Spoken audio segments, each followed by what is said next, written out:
Miss Androne, Traveler. Hey there. Paimon's here too!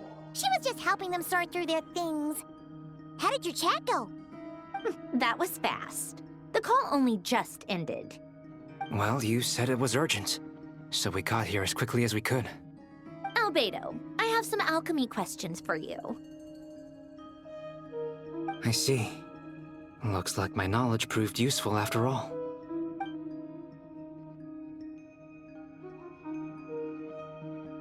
If I might ask, what is the end goal for the modified formula you'll be using?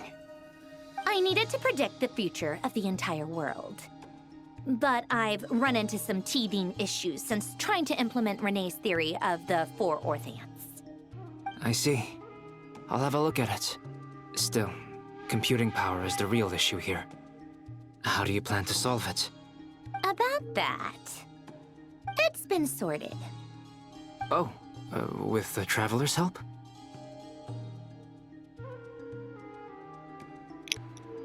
Albedo realmente me superestima. Actually, you're not wrong. He found the person with the solution. Was it Hat Guy? Yeah, it was him. Wow! Go Hat Guy! Seems like all that time studying at the academia is paying off big time. But where is he? Wasn't he the one who asked Albedo and I to come here? Come with me.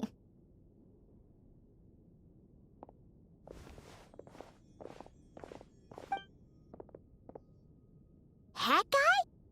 What's happened to him? Hat Guy! Can you hear us? No response. I guess he's in hibernation. Hat Guy mentioned that he was a puppet. It seems that his functions are currently shut down. I presume this has something to do with the solution to your computing problem. That's right. He and the Traveler came to see me. Wait, what? You have a solution? Would you calm down? Why do you always react so hysterically to everything? Excuse me? How would you know? You shouldn't be so quick to judge complete strangers. It's very bad manners. Oh, please. It doesn't take that long to figure out that you have a temper. Where does a mere student get that kind of confidence? I've actually published more papers than you. Not that status counts for much. Even Paimon's applied for academia admission. Huh? Are you serious? See? This is why I can't be bothered to explain myself. She recognizes no one's skills but her own. Okay, fine. I'll hear you out. So, tell me, how do you propose to solve my computing power problem? This world itself is constantly processing all kinds of information. If it's the world's future you're trying to calculate, you need a processing device that's designed to cope with that volume. Easier said than done. Only Irminsul can handle that kind of... Wait, is that what you're suggesting? But surely we can't just plug my formula directly into the ley lines. You should be able to tell that I'm not human, right? Yeah, I noticed. The technology, though, seems pretty ancient. Very different from Fontaine's. It's a completely different system. Conrian, to be precise. I'm what they would have called a puppet. Puppets need an energy source and processing power. The artisans who built them sought out the materials most suited for that purpose. You? Do you mean... The Traveler and I have talked it over. He's willing to vouch for you. So, I'll allow you to borrow my core for your calculations. It was built using wood from a silver-white tree, which makes it a small part of Irminsul. Conrian technology and Irminsul wood. Who in the world could have built you? Are you sure about this? A puppet without its core will cease functioning completely. And if it's left in that state for too long, it might not recover. You could die if you do this. You do realize that, don't you? I can put 2 and 2 together, yes. No need to rub it in. I won't lie to you. This has never been done before. I cannot guarantee your safety. Doesn't matter. I'm prepared for the worst. Did you two actually talk this through? Is he... Are we really considering this? Yes, we discussed it. The bottom line is, he trusts me, and I trust you. Let's give it a shot, shall we? Honestly, I have no clue where this kid even came from. But for whatever reason, he lent me his core to use in my formula. I'm very close to finishing my calculations now, and the core is currently in use. So I'm sorry, but I can only show you a sketch right now. This is what the core looks like. A silver-white branch. It certainly matches the legends told about Irminsul. Is Hat Guy gonna be okay? He's not gonna die, right? Right? In theory, he should be fine. As long as we put his core back in time. Beyond that, all I can say is that I'll try my best to avoid risk and make sure the core doesn't sustain any damage. I think I know why you called us here now. Someone needs to watch over his body and make sure it's protected until the process completes. Correct. He said that the only ones he trusts here are you two, and the Traveler. And the Traveler will have other work to do. Por favor, cuidem bem do cara do chapéu. He will have our undivided attention. Aw, Hat Guy. On a more positive note, things are progressing steadily on my end. I'll call everyone in for a meeting once the results are out.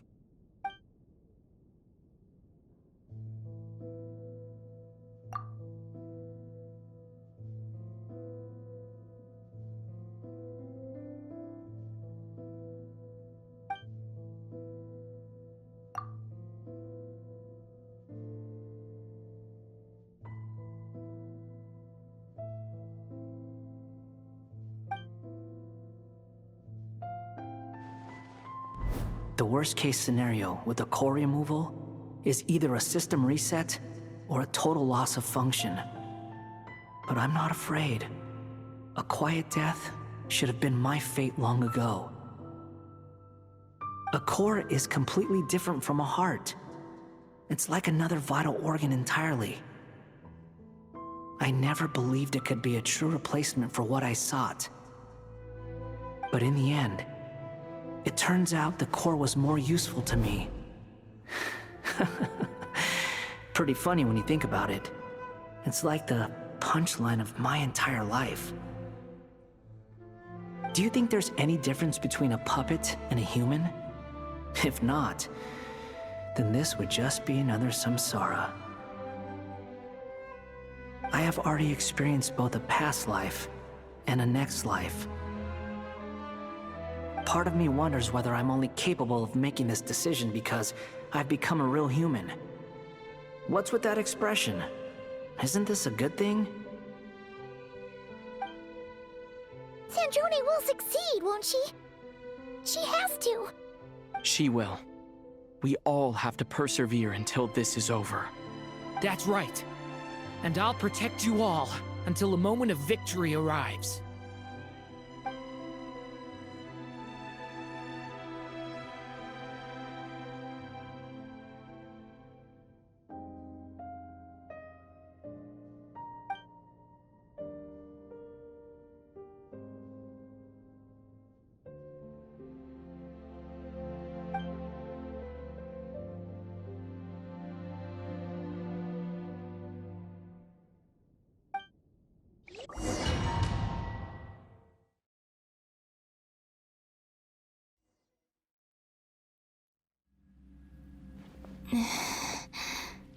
Who are you?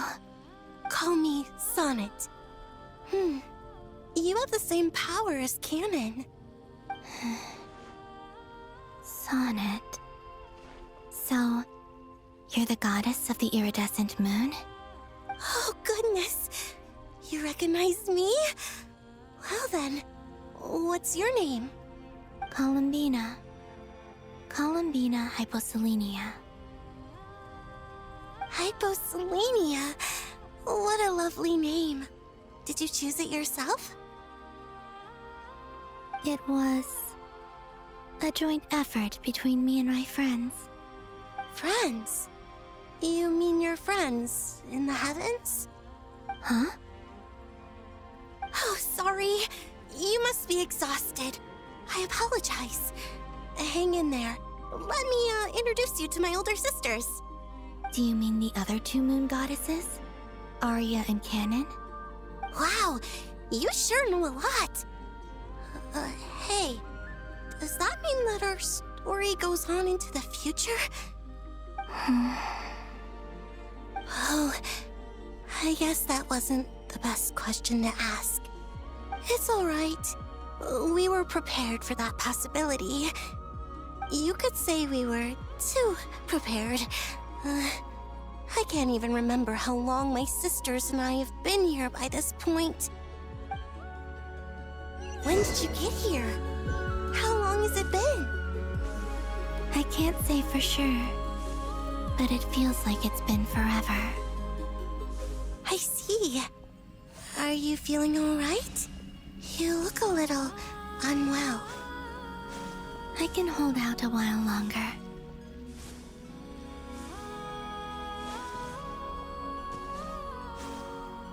We don't have far to go. The place where my sisters and I are based is just up ahead. Don't worry, they're both really nice. I'll introduce you.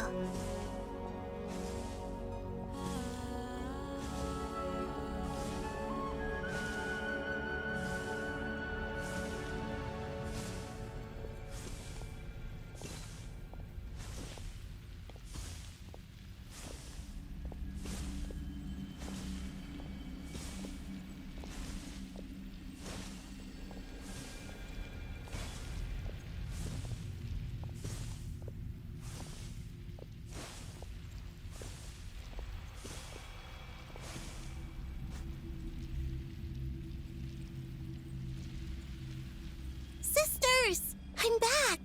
And look who I've brought with me!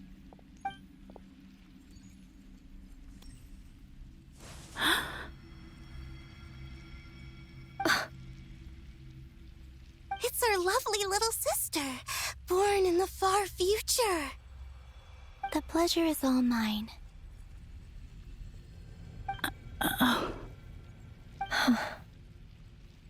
Allow me to introduce you to Columbina Hyposelenia.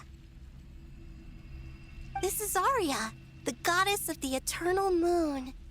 And this is Canon, goddess of the frost moon. Canon, don't you think Hyposelenia's power is similar to yours?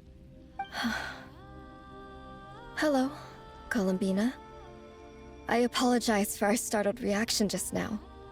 And please, forgive our little sister if she's been annoying you. She tends to talk a lot. It's fine. You seem shy. Don't worry, Columbina Hyposelenia. No one can hurt you here. Could you tell me where here is? Please. I must know. My dear sister, this is where Tevat's original ruler, the Dragon King Nibelung, imprisoned the moon goddesses. What? You're scaring her, Canon. No, I'm fine. Please, continue. Nibelung, our original master, created us in the distant past to maintain Tevat. But he left this world and traveled into the dark universe beyond, to explore worlds vaster still. Day and night, we fulfilled our duty in the heavens. until the day that the first descender arrived. The great ruler of the firmament. The heavenly principles. Is that what later generations call them? I see. But we did not reject them at first, nor did they seem to harbor ill intent towards this world. We coexisted in peace. They were like a guest in our home. Slowly, however, we came to realize that our guest had a growing desire to change and dominate the world. And you didn't stop it? No. There was an order to the rules they set up that Nibelung never taught us. We wanted to know if this order would bode good or ill for Tivat.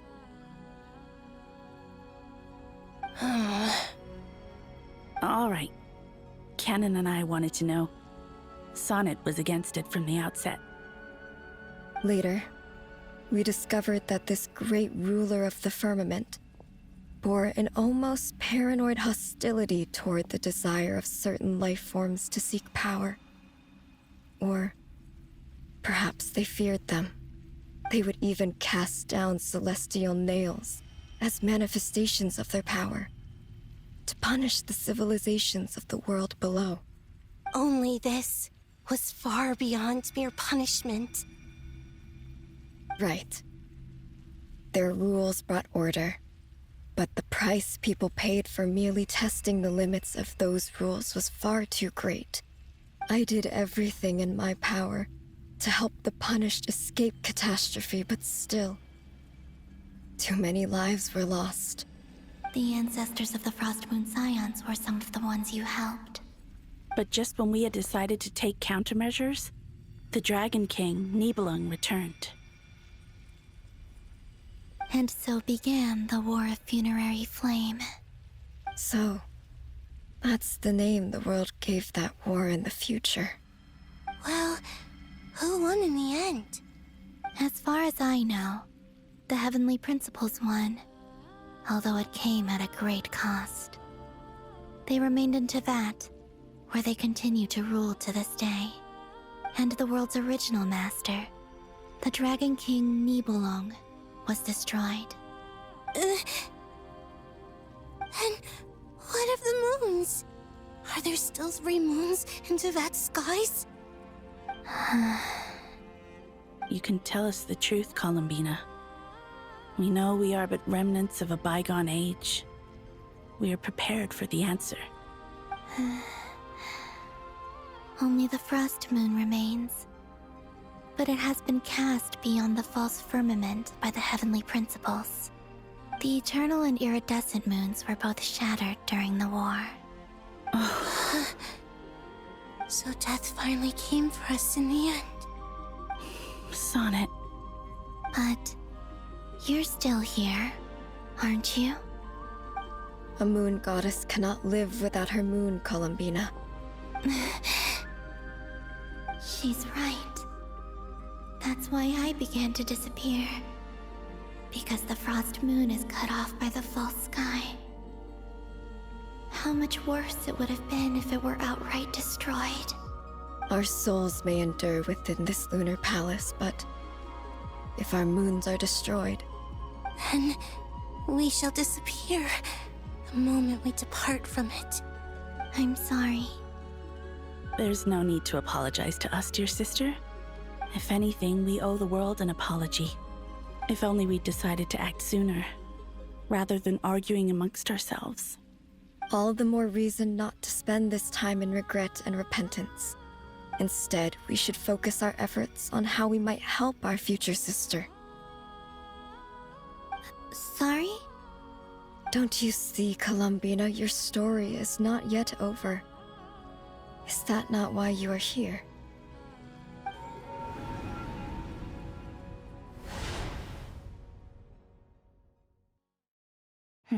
It's done. Initiate numerological array.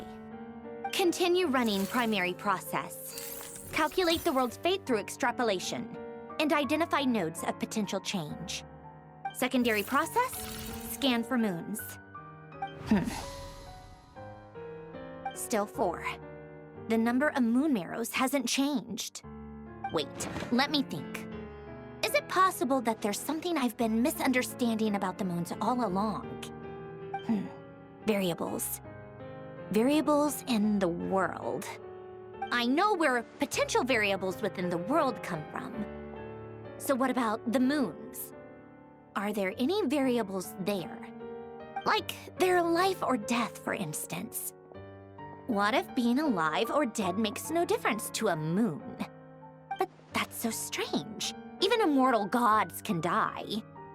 Why would the moons alone be... Wait! I've got it! If alive or dead is considered a variable, we might have had this wrong the whole time. No one ever said that a moon marrow equals a living moon. We just made that assumption ourselves. Initiate secondary process. Scan again. This time filtering out interfering perimeter, moon marrow. I don't care if they're natural or artificial. Get them out of my search results! Why? It says 3 moons still exist in Teyvat, even after excluding the moon marrows. But we know for a fact that 2 of them are dead. Redo the scan. Narrow the results to living moons and real moons. No, scrap that. Narrow it down to moons that have lunar authority and remain alive. Why? Why is it still 3? What is this, Columbina? Has the world lied to us? Or are you the one pulling the wool over our eyes?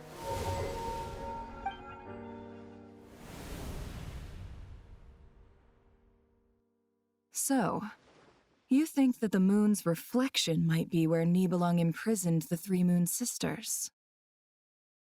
Yes, it would explain a lot, such as why that space would respond to a moon goddess's power, opening the moon gate at her command.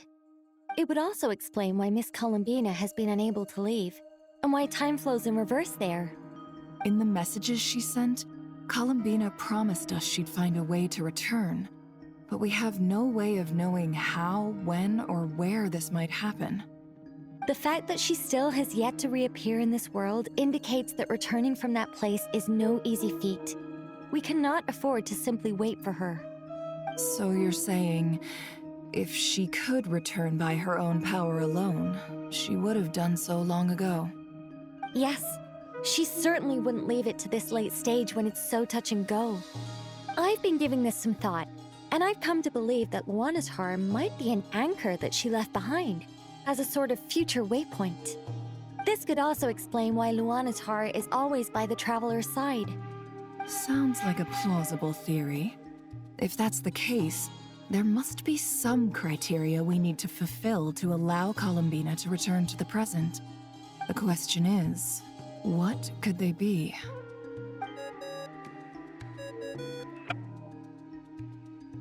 Hello?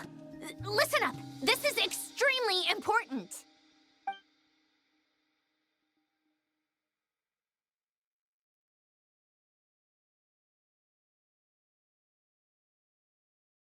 Not only is Columbina alive, but she may well exist in a form unimaginable to us. I'm still unclear on the details, but she's done something truly inconceivable in the past.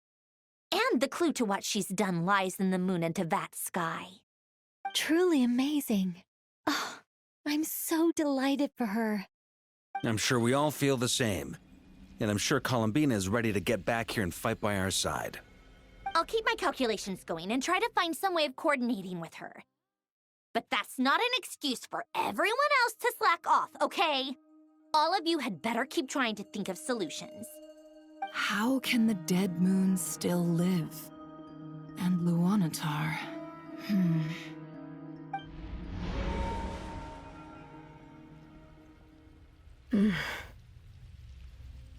It's hard to believe that's what will happen in the distant future. Our authority is linked to the most fundamental rules of Teyvat. I suppose it's no wonder that many would covet that power. I didn't realize that when you said friends, you meant people who live down in Teyvat.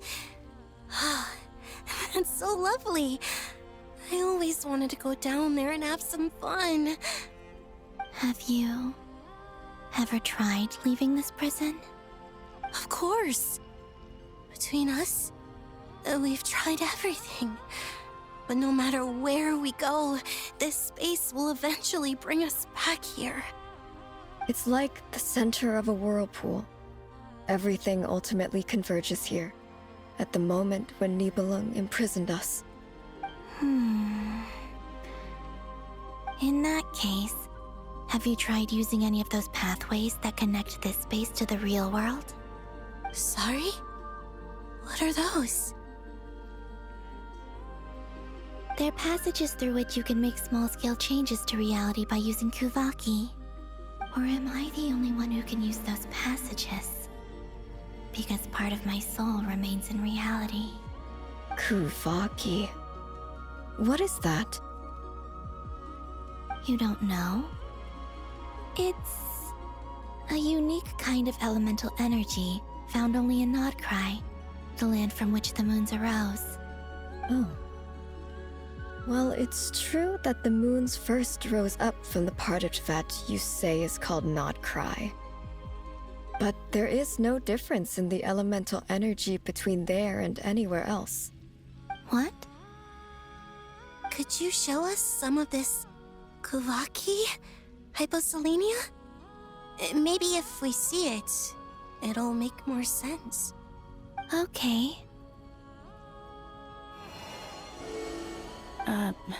Isn't that just your power? What? But it's everywhere in Nod-Krai.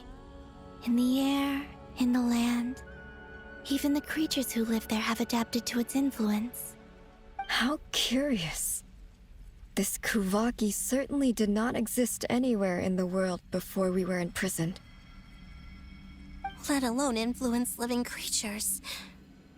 So, how exactly does it affect them anyway? Can they float in the air like us?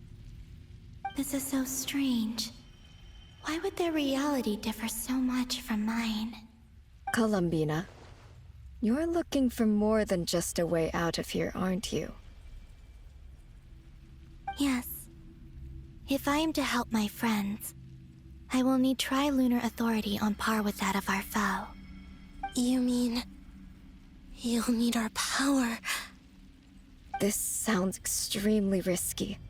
The Three Moons' powers are not mutually compatible. Concentrating them into one goddess will be a very painful process. And if anything goes wrong, it could tear you to pieces. I know. But I'm willing to take that risk. Even so, let's say we successfully transfer our authority to you. How will you take it outside this prison? Nibelung constructed this realm specifically to prevent us from using our powers to interfere in his war. No moon goddess can leave this place alive. What if I don't leave alive?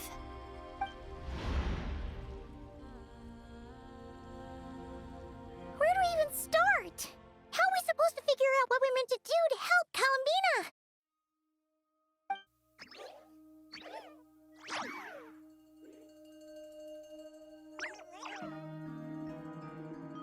Columbina? What do you need from us? If she really got to the beginning of time in there, how do you think she'd leave us a message?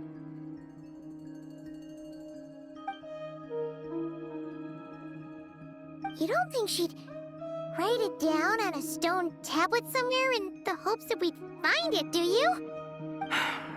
Seems unlikely. Columbina may not talk a lot, but she thinks deeply about issues like this. Let's review what we know. This is the Columbina who fought alongside us against the Reikir of Solnari, and with whom we celebrated Moon Prayer Night. She knows our personalities, our ways of doing things, even our unique strengths and abilities. So, if she wanted to tell us something from a long, long time ago, what would she do? Oh.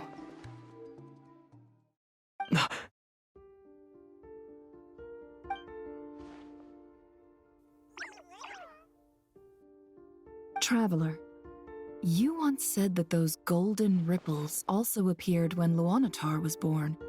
What if Columbina left Luanatar here, not just as an anchor to the real world, but for some other purpose? If she is part of Columbina, and Columbina knows that I can see past events through her... Oh yeah! Like when you peeked into Rarer's past through his heart! Nefer, wait! If you're right about this, and you can really see past events through Luanatar, your eyes, they'll... Oh, I know. Looking at Rerir's past in Conria was already enough of a strain on my eyes. Looking this far back into the past, it'll surely blind me. But it's our only chance. This is the only way. Boss. We spoke about this once, a long time ago. Do you remember what I said, Yehoda? The day I lose my sight, the Curatorium of Secrets will be yours to run. But... What's wrong? I'd be overjoyed if I were you. This day's come a lot earlier than either of us expected. I need to know you'll honor our agreement, Yehoda. Promise me. Yes, Boss Neff. I promise. Are you sure you don't want some time to think this through? What is there to think through? I should have gone blind after our battle with Rerir. Frankly, it's almost criminal that I got away with it for this long. Then at least let me take some precautions on your behalf. And if you really do lose your sight, I'll visit your office every day and make sure you're well looked after. Oh, please, anything but that. I was actually ready to go through with this. Are you trying to scare me into backing out? As if I could ever scare you. I'll assume you're just joking to calm your nerves. All right, enough chit-chat. Let's do this.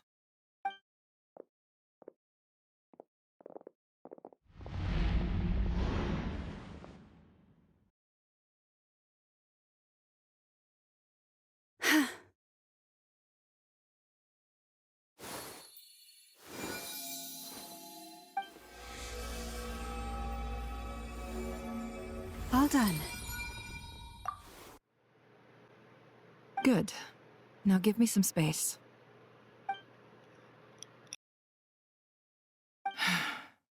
Come on then, little one. Show me what happened in the past.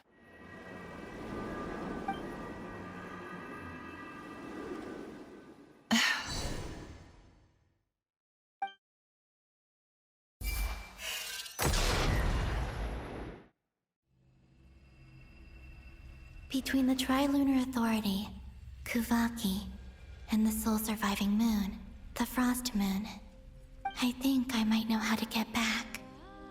But I will need my sister's help. Time to go talk it over with them.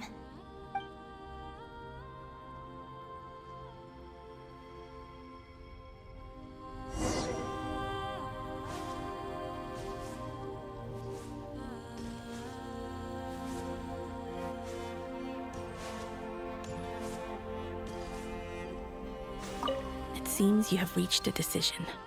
I'm all ears. What do you propose?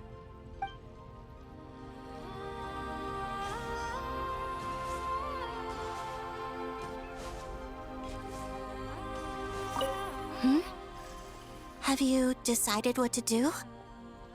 I hope it's not too dangerous.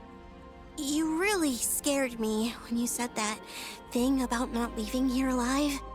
Come on. Let's go find the other two.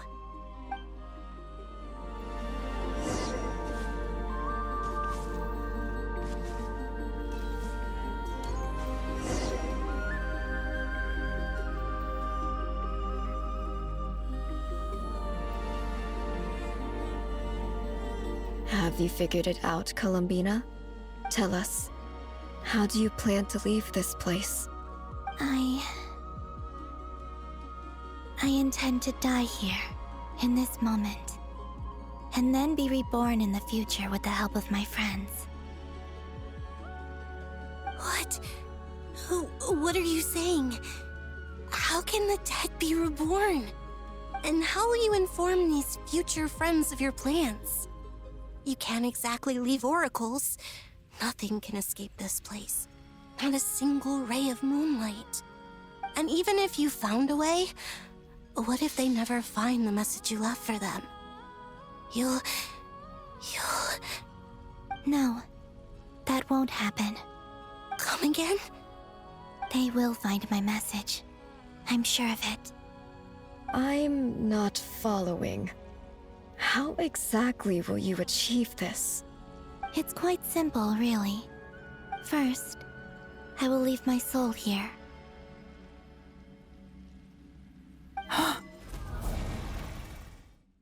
I see it. Your soul? You mean you're a divinity? Yes. I once left a portion of my soul in the future. One so small that this prison barely noticed anything. In this very moment, she can resonate with my soul across time. When the time comes, I believe that she can serve as an anchor to pull my soul from here back to the future reality. Just as gravity connects the world to the moon. Exactly. In the future, where I came from, the moon has been cast beyond the false sky, but I can still feel that it is there. In a similar way, I can feel a connection to the soul fragment I left behind even now. My friends can use it to detect my presence. But how do you just leave your soul here? Is that even possible? On my way here, I met an ordinary mortal who entered this place long before I did. Her body is long gone, but her soul remains. And before that, I encountered an old enemy whose entire soul survives here intact, while the power that once corrupted his body has faded away. So, perhaps this space is specifically designed to imprison divinity and authority, but not the physical body. Still, even if your body can escape, would it not just be a lifeless husk without the soul inside? Wait, is that what you meant when you said you wouldn't leave alive? Yes. I shall turn my body into moonlight and pour it over Nod-Krai. That power shall protect the land and quietly blend into it, awaiting my soul's return in the future. However, I cannot do this on my strength alone. I would need your help to do this, so I'm humbly asking for your assistance. Oh, dear sister, you need not be so formal. As I said before, we are but remnants of a bygone age. You, on the other hand, were born alone in that distant future, and you have walked a long and lonesome road since then. How could I bear to let your story end here in this dungeon? Don't forget, we are your sisters, your family.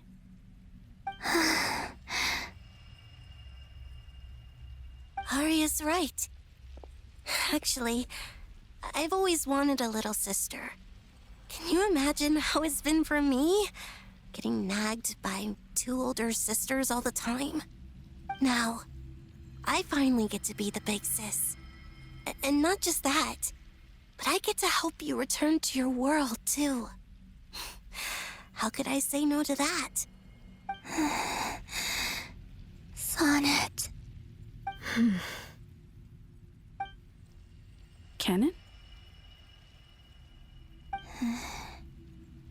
I'm sorry.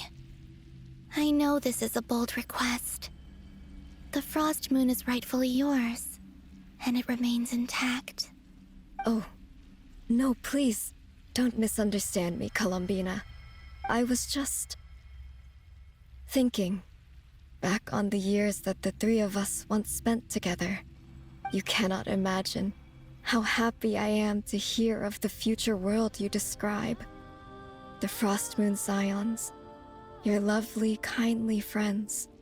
For the three of us, whose purpose in life was to maintain the peace in Teyvat. It is a great relief to know that the people of this world live in such an abundant future. If your plan can save them and save Nod-Krai, I will gladly give you all that I can. Besides, the three of us have been together since the day we were born. I could never abandon them to live on alone without them. Canon.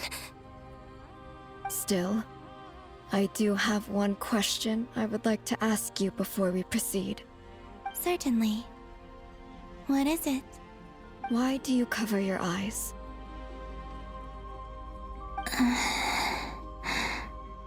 Yeah, I was curious about that too.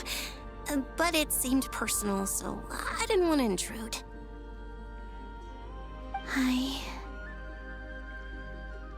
There was a time when I refused to look upon the world. I believed it was full of nothing but lies and falsehoods. I wished to hide my feelings, seal my heart, until I could return to my true home. I see. Perhaps that decision saved you from ever having to see the false sky again. But at the same time, you likely missed out on many true and precious things, like the smiles on your friends' faces. Promise me this, Columbina. When you return to the future, open your eyes, take a look at the world around you, and see your friends. I'm sure that you know this already, given that you long to return. But that is your true home. Give me your hand, Columbina. Aria, Sonnet, you too. Okay. All right.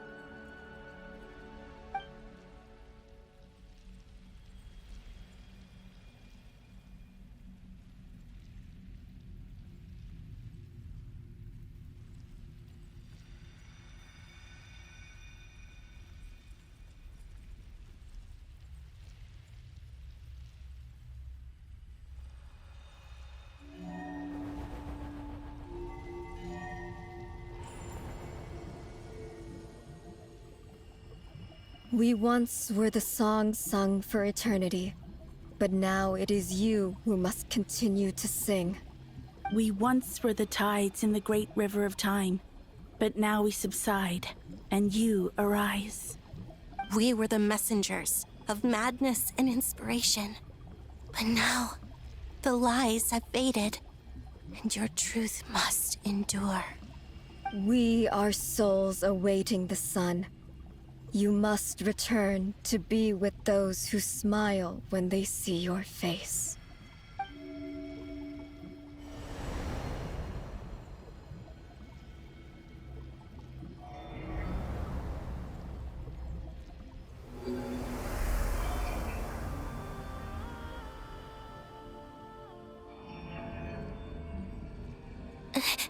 Is it done? Yes. We have transferred the authority over all 3 moons to Columbina Hyposelenia. From this moment on, she is the Tri-Lune Goddess, the one and only moon goddess of this world.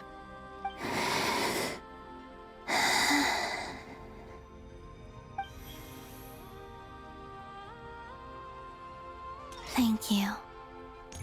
Thank you, my sisters. Now go, and do what you believe is right, Columbina Hyposelenia. Be aware that we cannot grant you the power of the 3 moons beyond these prison walls.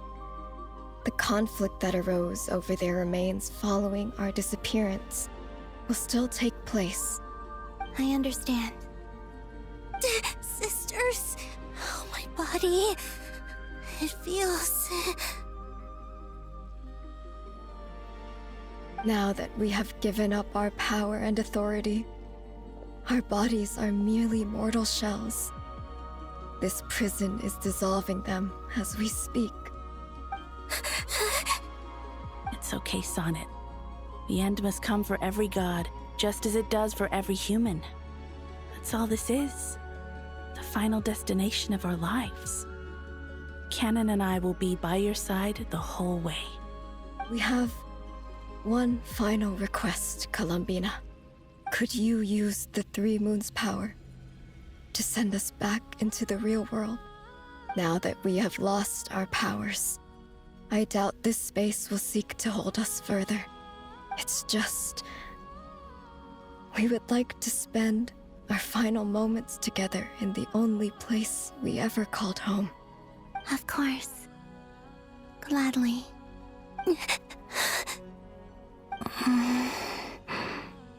Sonnet. Yes.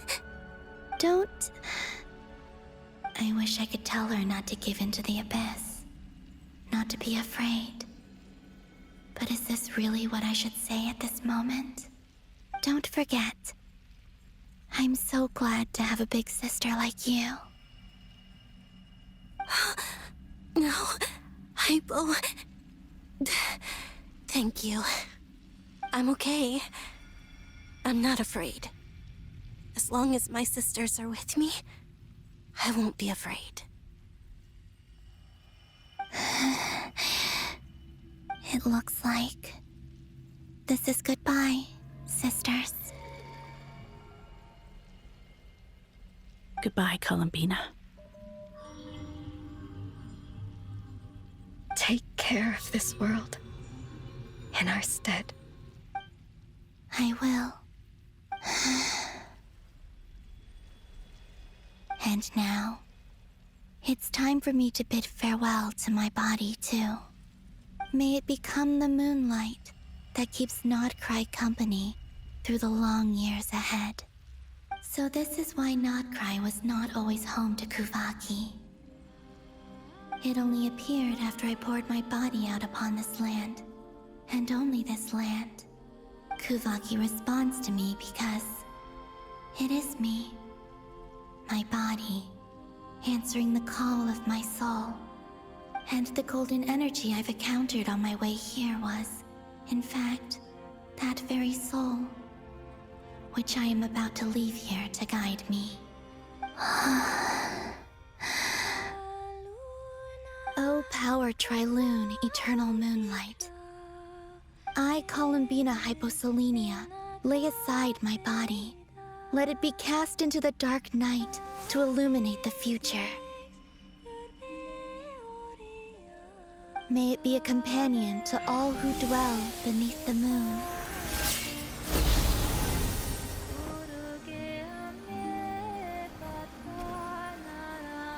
Until the time comes for me to return home.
That was crazy! Were we even allowed to see that? Is anyone? Oh, can you still see? How many fingers am I holding up? I see 2 fingers, and a look of sheer terror on your face. Truly astounding, Miss Nefer. Your eyes have glimpsed the very ends of the world, and yet they remain as sharp as ever. Or is the credit for this miracle due to Miss Lauma? It seems that even time itself is no match for your medical skills. Surely you jest, Mr. Flint. I suspect we have Columbina to thank.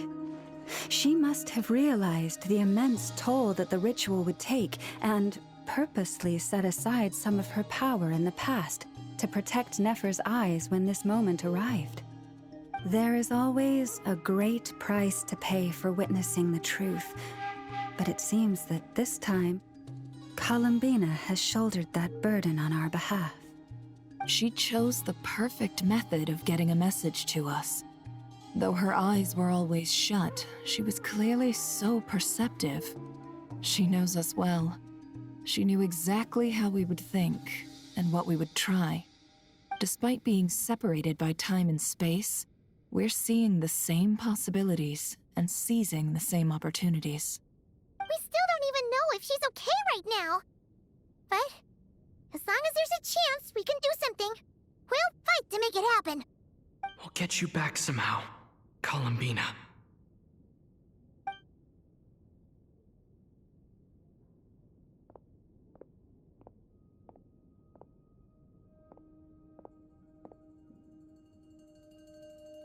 Well, based on the information we now have, let's figure out our next moves. Thanks to these gentlemen, we have a much clearer picture of the situation with Dottore. The civilian population has been moved to safety, so we no longer need to hold back. Miss Androne, how are the calculations going? So far, so good. I'll keep seeing how far I can push the system, though. Can't have Hatman being powered down for nothing. There's still a long road ahead. Where should we begin?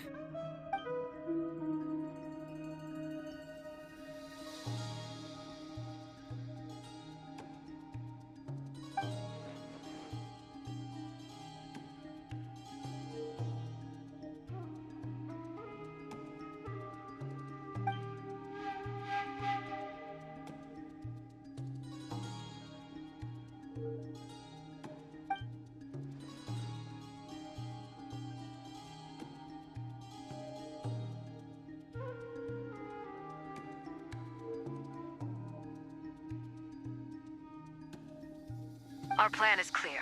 Time is short, so let's get moving. There's just never enough time, is there? Time is the bane of my existence. Ugh. Anyway, I'm gonna get back to work. All right, we'll do our part too. Yeah.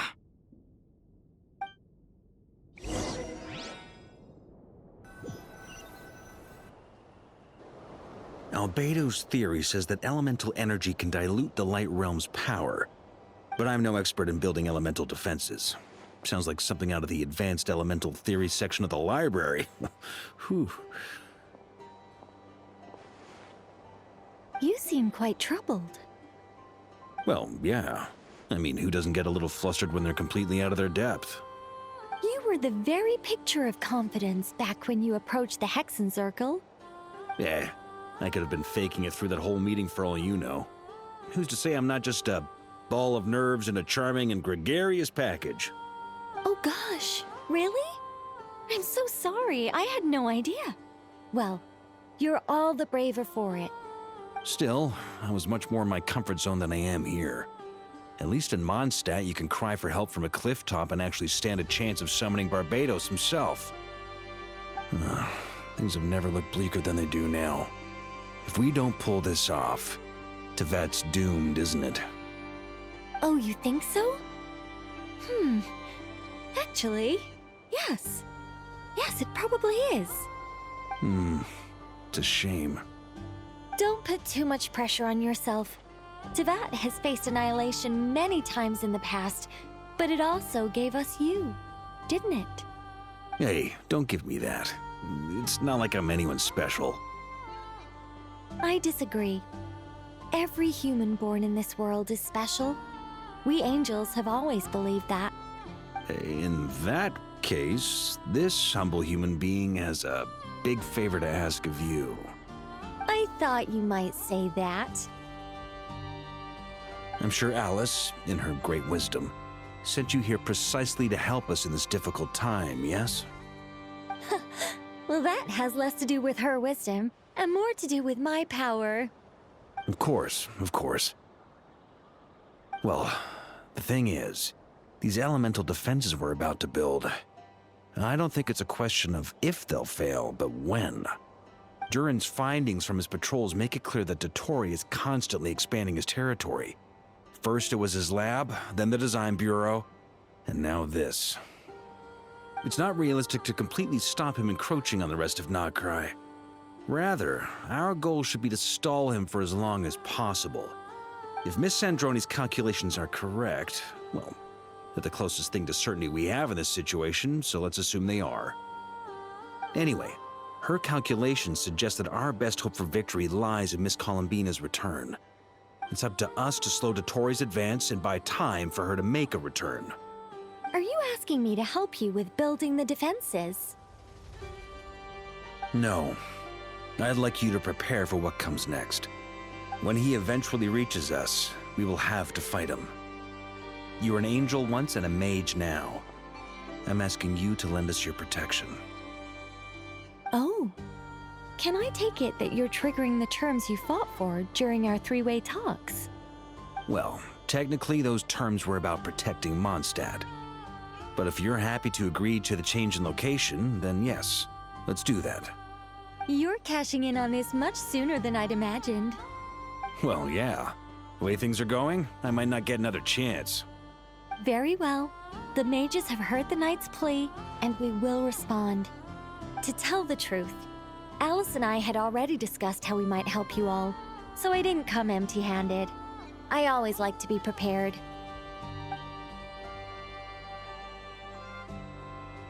This is... wow. Yeah. This is great. Seriously, thank you. It's been many long years since I had a chance to dazzle humanity with a little divine intervention. To humbly serve as a reliable and responsible guide. Anyway, Knight of Boreas, please accept this gift in recognition of your great virtue. Go now. May the angel's blessing deliver you safely to your destination.